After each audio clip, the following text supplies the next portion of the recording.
નમસ્કાર મિત્રો, તો પૃથ્વી ઉપર મહાપ્રલયની ઉલટી ગણતરી શરૂ થાય એમ છે, કેમ કે તાજેતરમાં વૈજ્ઞાનિકોએ જણાવ્યું હતું કે શુક્ર ગ્રહની નજીક 20 એસ્ટરોઇડ જોવા મળ્યા છે, જે પૃથ્વીની ભ્રમણકક્ષામાં વિચિત્ર રીતે આગળ વધી રહ્યા છે. તેમની ટક્કર પૃથ્વીના ઘણા શહેરોમાં વિનાશનું કારણ બની શકે છે. 140 મીટરથી મોટા આ એસ્ટરોઇડ શુક્રની ભ્રમણકક્ષામાં વિચિત્ર રીતે ફરે છે. તે ખૂબ જ ખતરનાક છે. વૈજ્ઞાનિકોના મતે સિટી કિલર નામના આ એસ્ટરોઇડ્સ મિનિટોમાં શહેરોનો નાશ કરી શકે છે. જો કે હાલમાં તેમના તરફથી કોઈ સીધો ખતરો નથી, પરંતુ તેઓ ભવિષ્યમાં મુશ્કેલી ઊભી કરી શકે છે. આ માટે કોઈ તારીખ નક્કી કરવામાં આવી નથી. જો પૃથ્વીનું ગુરુત્વાકર્ષણ બળ આ લઘુગ્રહોને ખેંચે છે તો ભયંકર ટક્કર થઈ શકે છે, જે ગંભીર ચિંતાનું કારણ બનશે. વૈજ્ઞાનિક વેલેરિયો કેરુબ્બાના મતે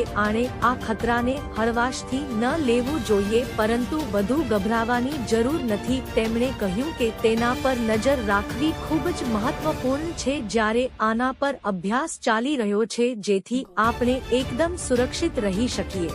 વૈજ્ઞાનિકોના મતે શુક્ર ગ્રહ પર મિશન મોકલીને આ લઘુગ્રહો શોધી શકાય છે.